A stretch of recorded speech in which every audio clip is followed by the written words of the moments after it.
I'm Stephen Hand from Archery Supplies, and today we're going to look at the Victory NVX27. Now these are a specialised arrow shaft for indoor archery, 27 wide, which is legal for NFAA archery, which is the Vegas tournament, 18 metres on the 40cm target face. This is the widest shaft you're allowed. There's a few companies who produce this shaft, the 27 thickness, but I'm going to concentrate on this one. So with the Victory shaft, it comes in two grades. This is the Elite, which is yellow, which is 0.001, and also comes in a sports version, which is 0.006. Now I found very little difference between the Elite and the sports in the physical shooting. I couldn't pick the difference. All the shafts are spine aligned. You can see the line right there, and that's where I line up the Fletch 2. They come with the uni-bushing system, and they come with a knock. Now this is the Eastern knock. They came with the boning knock, the boning F knock. So you've got to glue the bushing in the back end and then push the knock in. You do not glue this knock. Now you've also got the option of buying a pin system for it. So you've got to buy the pins and then you buy the pin knocks. So that's going to cost you an extra $40. I thought for myself, well, I can just stick with this system. Now you also fit a point to it. These points, you'll see how sharp they are. They come in 100, 150 and 200 grains. They may even do a 250 grain point. These shafts are 200 spine, which is very, very stiff. So the normal arrow I shoot is about 350 spine or a 400 spine arrow. This is 200. So what I do to get the flex out of this arrow is the arrow's at full length, and I've got a heavy point of 200 grains at the front end to get it to shoot straight. Now just on that point, so when I went to tune these arrows, I'll just grab the arrow. So to tune, basically I just shoot bare shaft. So I shoot a fletched and unfletched arrow. This is the fletched arrow that I shot. You can see the little ding in the back end where I hit. This is the unfletched arrow, and you can see where the point whacked the back end of the arrow, and it made a horrible noise, and I thought I broke the arrow. I did flex the arrow afterwards to make sure it wasn't busted, and it wasn't. But with these arrows, you cannot shoot two arrows at the same target. So down on the end there, you can see I've got 6 targets lined up, so I can shoot 6 arrows at once, basically. Now, if you're looking at shooting the 27s for indoor as opposed to your normal carbon arrows, I found I had to lower my arrow rest down the bow a little bit because these arrows are thicker, so it's basically causing the arrow to lift up a little bit. And I also found with my normal blade rest, these arrows were coming off, and I was thinking about like tying above and below the D-loop, putting the D-loop either side of 2 little tie-ins to stop it kind of touching and stop them sliding off. I eventually went to a wider blade. Now when you're going to try, I've tried wide arrows in the past, and I haven't had success with them. I haven't tried 27s, I've tried the 23s, which is legal for FITA archery. For world archery, it's allowed 23s, not 27s. 27s are only allowed for the Vegas shoot. And I haven't had any luck with them. I've shot better scores with my normal arrows, with my normal bow setup. Because at the end of the day, a good shot is still a good shot. Now I'm going to give you a theory on why this is the case, because this arrow is probably going to be heavier than my existing arrow that I normally shoot, so it actually stays in the bow longer. That's my theory on why I don't shoot as well. So I'm out here now and I'm basically trialing these arrows leading up to the Vegas shoot. So basically I'll record my scores with these arrows, and then I've got the whole bow set up just for this with these arrows, and I've got my original bow set up, which I'll set up for my little VAP normal arrows, and I'll see how they go. So overall I found the arrows are they're highly polished. They pull out of the target really nice.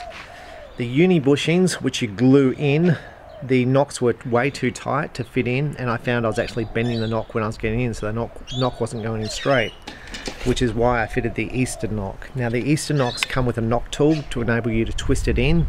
Now even with that knock tool, I found the uni bushings too tight. The uni bushing you glue in, you do not glue the knock in. So if I had to do this again, I would definitely use the pin system and just normal pin knocks, because I was not happy with the uni bushings in these arrows. I mean, I did get them in, but I'm going to have to go through and make sure I don't have any dud arrows in this bunch where the knock's a little bit off center. So for me that's a bit of work because I'm struggling in my shooting right now. So I've got to work out whether it's me or the arrows. It's me because I'm shaking around at the moment. But we'll just shoot some arrows. Now if you're going to spend the money on getting specialized arrows for indoors, that means you've got to change your bow. And when I say change your bow, change your rest. So you've got rests on the market like the swap rest to enable you to shoot fats and skinny arrows, so basically one of each.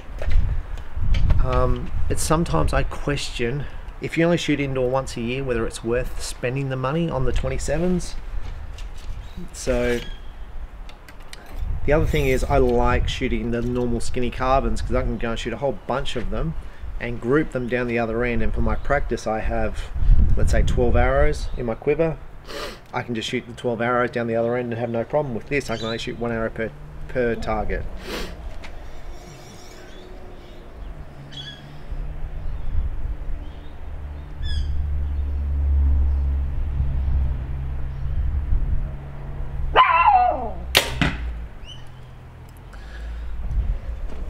Now I do find with the wider shafts, I'm shooting into foam down the other end.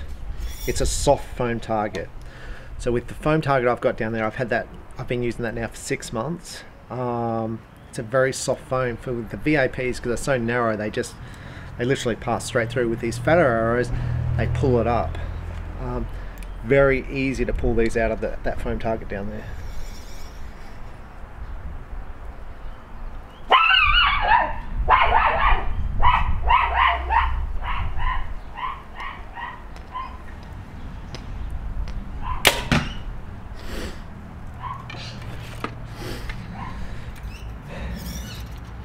So for me, changing from a normal target setup to an indoor setup requires time and effort, and it kind of messes with my mind a little bit. And archery is a lot about the mental game. I kind of question whether it's all set up correctly, like these knocks. I question whether they're on straight, and that affects my confidence.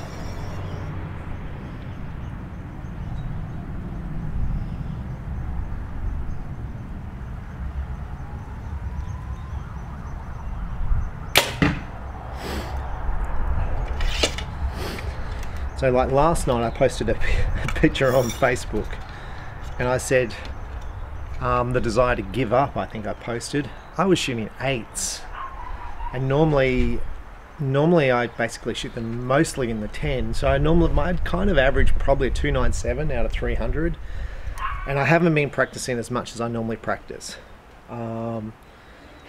because I've had audits seemingly for 3 months in a row, 3 months straight of my business.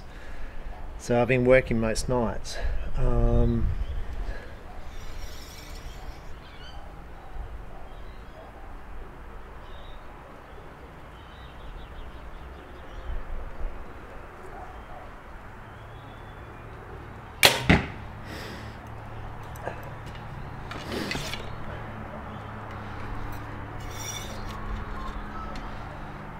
Look, I'm fairly comfortable with these arrows, but I haven't got the confidence yet in the scoring. So for me to build up this confidence, what I've said to myself is I'm going to shoot them, I'm going to keep scoring, I'm going to keep scoring.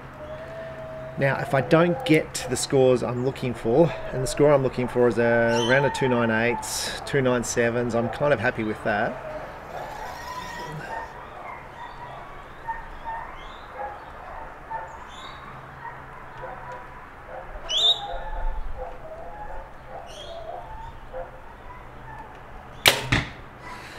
Then I'll go back to my VAPs and my other bow, and I'll shoot scores with that, and I'll see how they compare.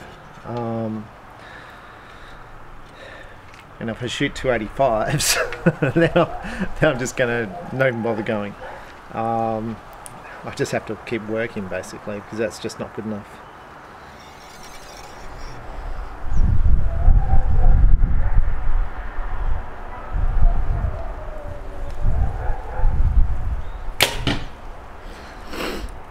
So just in saying that, archery is about your personal goals, and meeting your personal goals and expectations, I find it can be about relaxation, just taking time out, just having peace while you shoot, almost like yoga. And my personal goal is to shoot a 300 in a competition setting, which I've never done, and I'd like to do that in Vegas, obviously. So we'll go down and see where those arrows land. Okay, so I'm up here at the target. So it wasn't a line when I said I shoot 8s. There's an 8 right there. Now there's a 9, there's a 10. That top target's a 27. Like, that's a waste of time going to Vegas. For me, it might be perfectly acceptable for you, okay? But for me, that's a complete waste of time. The bottom target, I've got a 10, a 10, a 10. So all up, there's a 57, which is about a 285. Now that's not good enough for me. I mean, I haven't shot under 290s. I think the lowest I've shot for the last 2 years has been maybe a 293. So now what I'm going to do is I'm going to work, and I'm just going to sit here and shoot and shoot and shoot. Maybe jump on the treadmill and do some running and stuff, try and get my lung capacity up and just work. Now I've also experimented with poundage, lowering the poundage, increasing the poundage on the bow to see which I shot better with. So I shot it for a whole day yesterday, I lowered poundage, and I found I didn't shoot any better, so I've actually wound it back up in poundage. I found I was a little bit more consistent, like I did shoot, I think I shot 4 perfect ends in a row when I wound it back up. So, but basically it's experiment, experiment, experiment for me, but it still gets back to me. When I am at this target, my little pin is moving. Normally when I shoot my big scores, my pin is dead stable on the target. So all in all, this review's about the NVX27. This is for people wanting to shoot indoors, who are dead serious about shooting indoors. Feathers, you can try feathers with your arrows, you can try different size vanes. 4 inches are more than common. I think Boney have got a new indoor vane out, which is low profile. Mala. But for me, I was just to give this a go. I don't feel that the vanes are holding me back with this setup. I just feel like I'm moving around on the target when I aim, where I'm normally a lot steadier. Now the thing which does worry me in this whole scenario is I did do a bow review last week, which was the Elite Revolve. I shot that incredibly well. I mean, much better than that. I didn't shoot any 8s. And I've got all my targets set up. So that still plays on my mind. But anyway, that's part of archery, to work out stuff. And you either go, well, I take a break and get back to it, or you just work your butt off. And me, I'm going to work my butt off. I've got today off and I've got tomorrow off with a public holiday, so we're just going to sit here and pound away. But the NVX27s, just make sure you don't shoot them in the same target. And if I was going to fit them, I'd definitely fit the pin system. I find them quite a good shaft, and they tuned up straight away. So leave them full length, 200 grain point. Now if you shoot a longer draw length, so I'm shooting 29-inch draw length. So if you're shooting, let's say 30 inches, so I'm shooting around 60 pounds. If you're shooting, let's say a 30 or 31-inch draw length, you'd put a lighter point in, because you'd probably have to stiffen this up a little bit more than I have. So that's why you got lighter points. If you are a lighter poundage than me, you might have to go for a heavier point to soften them up a little bit and just try it out. So I hope that's helped you. I'm Stephen Hand from Archery Supplies. Enjoy archery and victory. They make really good arrows, and they're pretty well priced on the market. I think they are among the cheapest of the 27 series arrows. Gold Tip also make a 27. Carbon Express make a 27, and Eastern do it in an aluminium. But yeah, I like the victory, that cool arrow. Thanks for watching. Bye.